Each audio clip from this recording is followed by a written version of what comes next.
I am sitting several feet below the level of the ground and using my water bottle as a writing desk. And for music, the whine and bursting of the shells. How's that? Well, we don't mind it unless they land close, and that's not very often. Words of Herbert Leeder, September 7th, 1918, in France.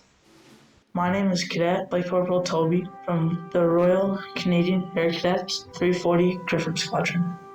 Approximately 2,000 Bruce County men and women enlisted in the Canadian Expeditionary Force. Only 650 did not come back home or died later from wounds sustained in the course of duty.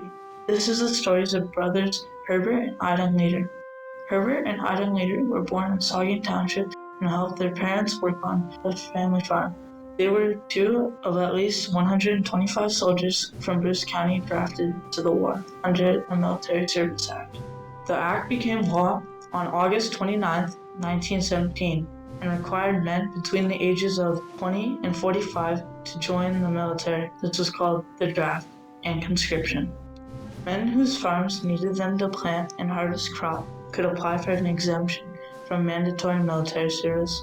Although it was not always given, Herbert Leeder had to make the tough decision of answering call of duty or applying for an exemption. His family were devoted church members, aversion to the war. Herbert found himself torn between the sense of civic responsibility and his religious beliefs. He eventually enlisted in London, Ontario on January 8, 1918, and would soon join the 1st Boat Battalion. He first trained in London, and early March he was in England, stationed at Bramshot Camp, later at Whitley Camp for training. In a letter dated May 3, 1918, to his parents, expressed his internal struggles. I did not really want to come, but thought that one of us would have to. But I was wrong, and you don't know how sorry I am for it.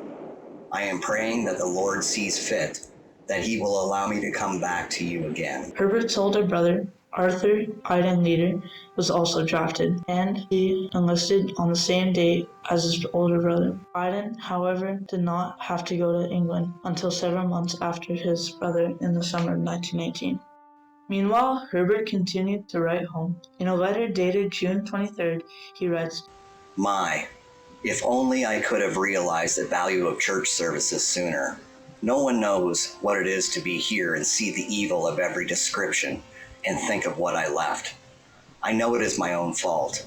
I certainly see things in a different way than I did. I now realize, too late, what church means. It is everything. I hope that I have not brought discredit upon the church with what I have done. However, Herbert remained committed and completed his training by June 1918. By late August, he was transferred to 31st Battalion, stationed in France. He continued his correspondence instead of focusing on negative war experiences. He often wrote of the beauty of the French countryside, which reminded him of the Bruce County farmland. He also commented on the techniques of old-fashioned equipment French farmers used to harvest crops compared to what he was used back home. On August 17th, the brothers briefly reunited in England at Whitley Camp, with Herbert writing, Just a half a day, but of course that was better than not at all. Herbert's last letter home to his family was dated September 25th, 1918. He closed it with, I am feeling fine and hope you are all the same. On October 11th, 1918, the 31st Battalion started their offensive campaign in the Battle of Evie. They encountered heavy enemy fire before even reaching the Evie village. Herbert Leeder was one of 6 soldiers of the 31st Canadian Battalion that was killed in action that day. Herbert is buried in Niagara Cemetery, Evie, France. From Iden's diary, we learned that he heard of his brother's death over a month later.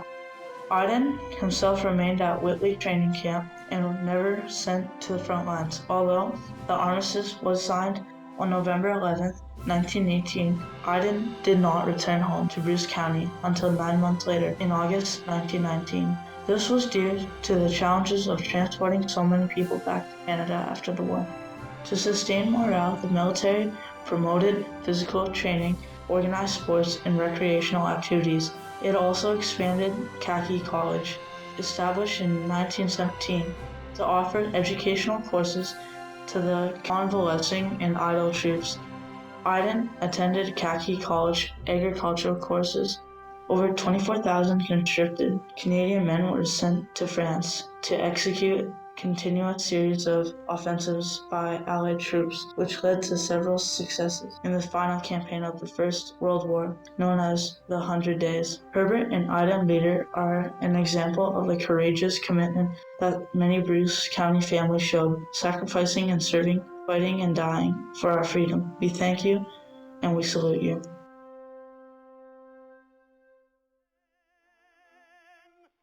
Let no tears add to their hardship as the soldiers pass.